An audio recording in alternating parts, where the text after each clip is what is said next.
നടുവൻ നേരത്തിൽ നിന്നേക്കൊണ്ട് ശുശ്രൂഷ ചെയ്യിപ്പിക്കുവാൻ കഴിയുന്ന ഒരു ക്രിസ്തുയേശുവിനെ നീ ഫോളോ ചെയ്യുന്നത്. അവൻ ആർക്കും ഫലക്കാരനല്ല. അവൻ അത്ഭുത മന്ത്രവീരനാം ദൈവമേറ്റ പിതാവ് സമാധാനത്തിന്റെ പ്രഭു. അവൻ വന്നു കഴിഞ്ഞാൽ സകലവും സാധ്യമാണ്. അവൻ നിന്നെ വെളിപ്പെട്ട് കഴിഞ്ഞാൽ നിന്റെ രോഗഭാരം അവൻ നിന്നെ വെളിപ്പെട്ട് കഴിഞ്ഞാൽ അവന്റെ മേലുള്ള പുരാണ മണ്ഡലങ്ങൾ അരിഞ്ഞുമില്ല. ഇന്ന് ആ ദൈവ സാന്നിധ്യത്തെ അനുഭവിക്കുന്നവർ വിട്ടുകൊടുത്ത് ദൈവജനം ഒരുമിച്ച്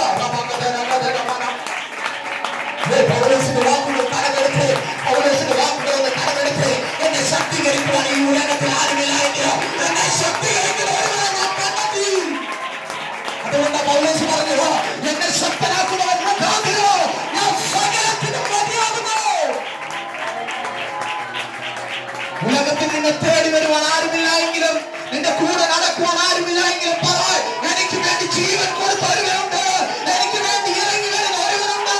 എന്റെ വേദനക്കകത്ത്, എന്റെ തീച്ചുളക്കകത്ത്, എന്റെ ശോധനക്കകത്ത് ഒരപ്പയെ ഞാൻ കണ്ടിട്ടുണ്ട്.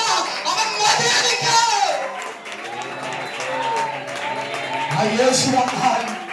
യേശു വന്നാൽ ചിലത് നടക്കും. യേശു വന്നാൽ നടക്കും. പകൽക്കെട്ട ദൈവശബ്ദം പത്മോസിലായിരുന്നു. പക്ഷെ പത്മോസിന്റെ ഏകാന്തതയ്ക്കകത്തും യോഹന്നാൻ വിളിച്ചു പറഞ്ഞത് യേശുവിന്റെ സാക്ഷി നിമിത്തമായിരുന്നു എന്നാണ്. അവിടെ തനിച്ചല്ലായിരുന്നു, ദൈവ സാന്നിധ്യം അവന്റെ കൂടെ ഉണ്ടായിരുന്നു. അവൻ ചിലത് കണ്ടു, അത് എഴുതി. അങ്ങനെയെങ്കിൽ സാഹചര്യങ്ങൾ നമ്മളെ വ്യത്യസ്തരാക്കും. എങ്ങനെ വ്യത്യസ്തരാക്കും? ദൈവത്തിന്റെ ആത്മാവ് നമ്മിൽ വന്നു കഴിയുമ്പോൾ നാം വ്യത്യസ്തരായി തുടങ്ങും. സാഹചര്യങ്ങൾ പ്രതികൂലമാകും, പൊട്ടക്കിണർ പ്രതികൂലമാകും. പക്ഷെ വചനം എഴുതി വെച്ചിരിക്കുന്ന ദൈവത്തിന്റെ കൃപ അവന്റെ കൂടെ ഉണ്ടായിരുന്നു. അങ്ങനെയെങ്കിൽ സാഹചര്യത്തിന്റെ നടുവിൽ വീണു പോകുന്നവരല്ല, അവിടെ നിന്ന് എഴുന്നേൽക്കുന്നവർ. ഹല്ലേലൂയ.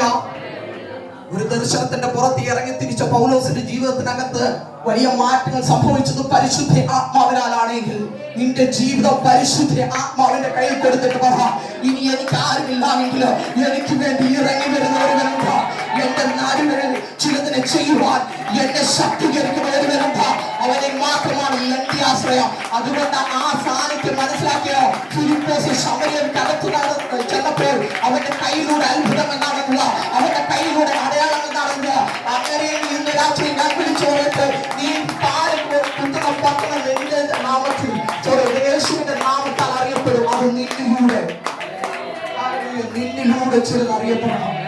നിന്നിലൂടെ പട്ടണം അറിയപ്പെടണം. അഭിഷേകത്തെ ചെറുതായി കാണരുത്. നീ നിൽക്കുന്ന പട്ടണത്തെ തിരിക്കുക.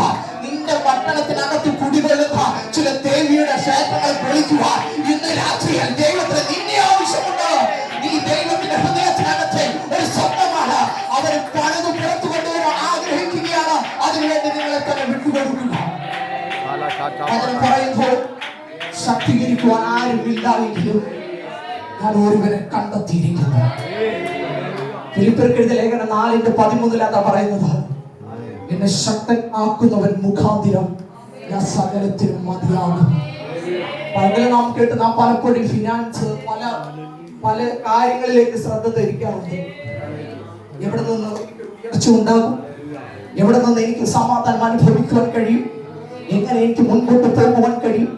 പല ചോദ്യങ്ങളെല്ലാം നമ്മുടെ മുമ്പിൽ. സങ്കീർത്തനക്കാരൻ പറഞ്ഞൊരു കാര്യമുണ്ട്, ഞാൻ എന്റെ കണ്ണ് പർവ്വതങ്ങളിലേക്ക് ഉയർത്തുന്നു. എനിക്ക് സഹായം എവിടെ നിന്ന് വരും? അതൊരു ചോദ്യമാണ്. എവിടെ നിന്ന് വരും? ചോദ്യമാണ്.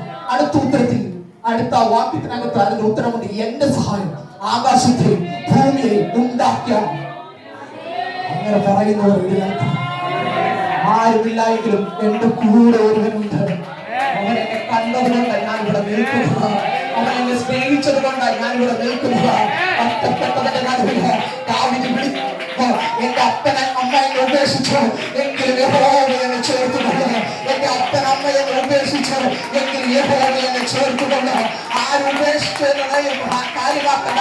നിന്നെ നീ സ്തുതിച്ചു, നിന്നെ ചേർത്ത് പിടിച്ചവരെ നീ സ്തുതിച്ചു, നിന്റെ വേദനക്കകത്ത് ഇറങ്ങി വന്നവരെ നീ സ്തുതിച്ചു, നിന്റെ ശോധനകൾക്കകത്ത് നീ കടന്നപ്പോഴോ നീ പരീക്ഷിക്കപ്പെട്ടപ്പോഴോ ഭയപ്പെടേണ്ട, ഞാൻ നിങ്ങളുടെ കൂടെയുണ്ട്.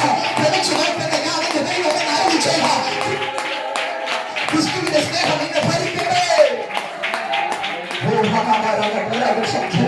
അന്യഭാഷകൾ സ്തുതിച്ചു തുടങ്ങാൻ അന്യഭാഷകൾ സ്തുതിച്ചാട്ടെ.